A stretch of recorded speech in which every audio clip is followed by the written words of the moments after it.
আসসালামু আলাইকুম ওয়া রাহমাতুল্লাহি ওয়া বারাকাতুহু। সম্মানিত মুমিন মুসলমান দিনী ভাই বোনেরা, আশা করি আল্লাহ পাকের অশেষ মেহেরবানিতে আপনারা ভালো আছেন, সুস্থ আছেন। আপনাদের দোয়ায় আল্লাহ পাকের অশেষ মেহেরবানিতে আমিও ভালো আছি, সুস্থ আছি। আলহামদুলিল্লাহ। তো সম্মানিত ভিউয়ার্স, আপনারা দেখছেন আমরা মুমিন মুসলমান ইউটিউব চ্যানেলের সঙ্গে আছি আমি মোহাম্মদ ওয়ালিউল্লাহ। সম্মানিত ভিউয়ার্স, আহ, আজকে এমন একটা গুরুত্বপূর্ণ আহ, একটা প্রয়োজনীয় পরীক্ষিত তদবির নিয়ে আপনাদের সামনে হাজির হয়েছি।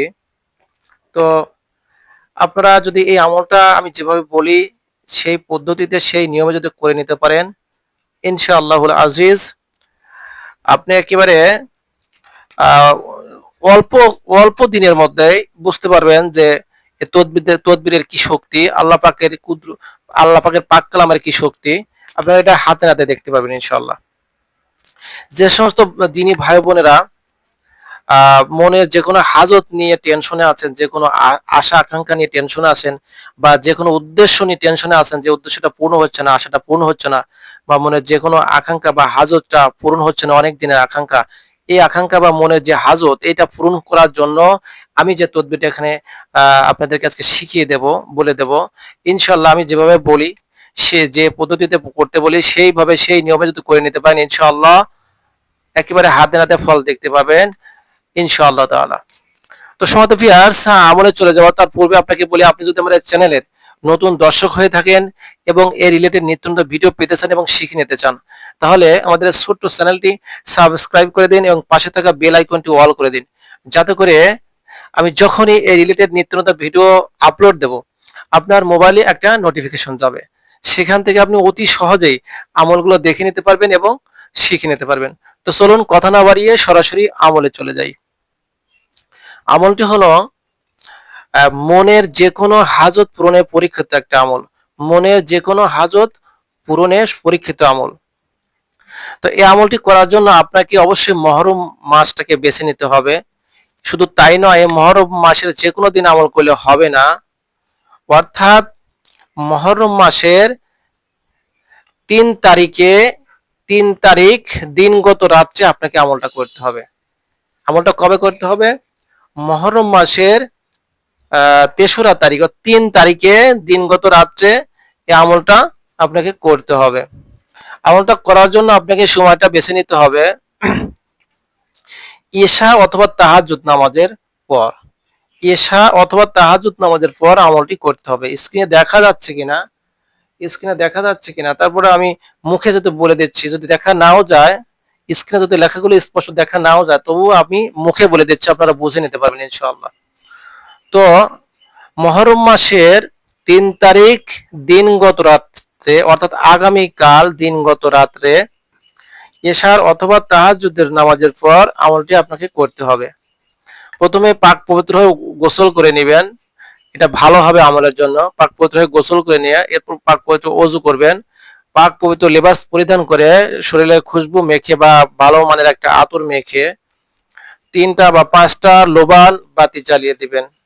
এরপর এশা অথবা তাহাজ্জুদ নামাজের পর আমলটা করবেন।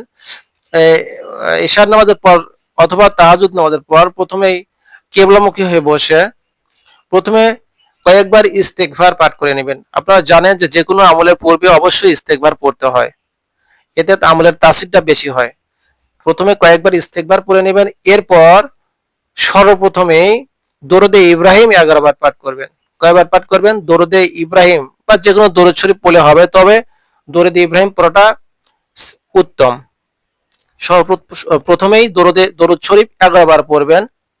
এরপর দোয়ায়ে ইউনুস 33 বার পাঠ করবেন, অর্থাৎ লা ইলাহা ইল্লা আনতা সুবহানাকা ইন্নী কুনতু মিনাজ জালিমিন। এটা এটা হচ্ছে দোয়া ইউনুস। এই দোয়া ইউনুসটা 33 বার পাঠ করবেন। আবারও দরুদ শরীফ বা দরুদ ইব্রাহিম 11 বার পাঠ করবেন। এরপর সূরাতুল ইখলাস পাঠ করবেন 7 বার। এরপর সূরাতুল কাউসার পাঠ করবেন 3 বার।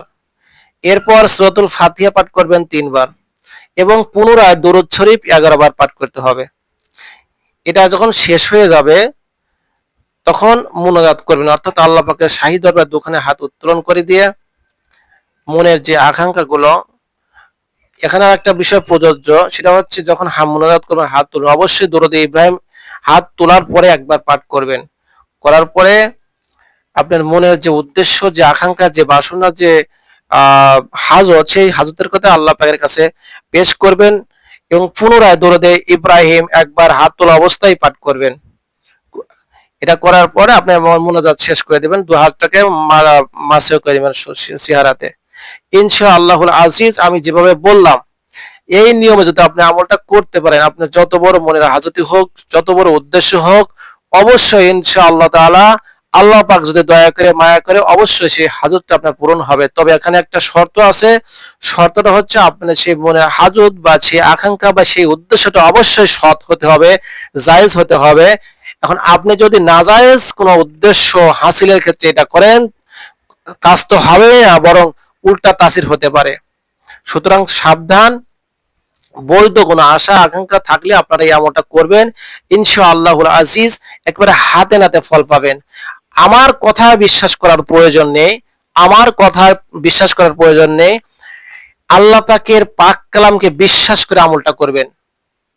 আমি কি আমার দিকে তাকানোর দরকার নাই, আমি কি বললাম ওটা দেখার দরকার নেই। এখানে যে আল্লাহ পাক কালামের কথা বলা হয়েছে, এগুলো পাঠ করার কথা বলা হয়েছে, আপনি আল্লাহর পাক কালামের বিষয়গুলো বিশ্বাস করে আল্লাহ পাকের উপর তাওয়াক্কুল করে আপনি আমলটা করবেন। আপনি করে দেখেন, তারপর আমাকে বলবেন যে হলো না কেন। ঠিক আছে?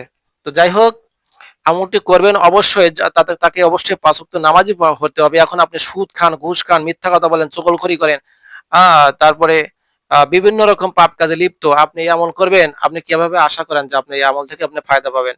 কখনোই সম্ভব না। এটা করতে হলে অবশ্যই আপনাকে ৫ ওয়াক্ত নামাজি হতে হবে, গুনাহ থেকে পরিপূর্ণ পরেজ থাকতে হবে এবং হালাল খাদ্য খেতে হবে। আশা করি আমার কথাগুলো সংক্ষিপ্তভাবে বুঝতে পারছেন। তো যাই হোক, আজকে ছিল আমলের আলোচ্য বিষয়। অন্য কোনো ভিডিওতে বা অন্য কোনো সময় ইনশাআল্লাহ দেখা হবে, কথা হবে। আমার জন্য সকলে দোয়া করবেন। আমি যেন আপনাদেরকে আরো বেশি, বেশি ভালো, ভালো নেক আমল যেন আপনাদের সামনে আমি তুলে ধরতে পারি, পরীক্ষিত আমলগুলো যেন আমি দিতে পারি। আপনাদের উপকারে যেন আসে, আপনাদের খেদমত যেন আমি করতে পারি। আমার জন্য একটু বেশি, বেশি করে খাস করে দোয়া করবেন। আল্লাহ পাক যেন আমার ইমানের শক্তি আরো বাড়িয়ে দেয়, যতটুকু আছে তার চেয়ে আরো শতগুণ বাড়িয়ে দেয়। রুহানি শক্তি যেন আরো বাড়িয়ে দেয়। শুধু তাই নয়, আমি যে পথে চললে, শুধু তাই নয়, যে পথে চললে আল্লাহ পাক এবং রাসূল সাল্লাল্লাহু আলাইহি রাজি খুশি, আল্লাহ পাক যেন আমাকে সেই পথে পরিচালিত করে এবং সে তৌফিক যেন দান করে দেন। আমিও আপনাদের সকলের জন্য দোয়া করি, আল্লাহ পাক যেন আপনাদের সকলকেই সকলের নেক আশাগুলো পূরণ করে দেয় এবং যে পথে চললে আল্লাহ এবং রাসূল সাল্লাল্লাহু আলাইহি রাজি খুশি, সেই পথে যেন চলার তৌফিক দান করে দেন। সকলে বলে আমিন। তো আপনাদের অবগতির জন্য আরেকটা বিষয় জানাচ্ছি, আমার এই ভিডিওগুলো এক প্রতারক তার ফেক একটা আইডি খুলে এই ভিডিওগুলো এডিট করে, কাটছাট করে, ভয়েস চেঞ্জ করে তার ফেক আইডিতে ছাড়ছে। আপনারা সাবধান থাকবেন, এগুলো ফলো করবেন না। এগুলো ফলো করবেন না। ওই সমস্ত ভিডিওতে, ওই সমস্ত চ্যানেলে আপনারা রিপোর্ট মেরে দিবেন। রিপোর্ট মেরে দিবেন যাতে করে চ্যানেলটা বন্ধ হয়ে যায়। কারণ এরা হলো ইসলামের শত্রু, এরা হলো আমাদের সকলের শত্রু। সুতরাং আপনারা সাবধান থাকবেন। আর আমি আরেকটা বিষয় বলে দিচ্ছি, আমার মোবাইল নাম্বার ছাড়া, আমার ফোন নাম্বার ছাড়া আপনারা ওই ভিডিওগুলো দেখবেন না, যেগুলো আমার কাছ থেকে এডিট করা হয়ে নিয়ে ফেক আইডিতে ছাড়া হয়েছে। আমার ফোন নাম্বার হচ্ছে 01712624013। আমি আবার নাম্বারটা বলছি, আমার নাম্বারটা হচ্ছে 01712624013। এটা হোয়াটসঅ্যাপ এবং ইমো খোলা আছে। আপনারা যে কোনো বিষয় সরাসরি কল করে অথবা হোয়াটসঅ্যাপ এবং ইমোতে কানেক্ট করে আপনারা এটা যে কোনো বিষয় জেনে নিতে পারবেন ইনশাআল্লাহ। তো ঠিক আছে, সকলে ভালো থাকবেন। আসসালামু আলাইকুম ওয়া রাহমাতুল্লাহি ওয়া বারাকাতুহু।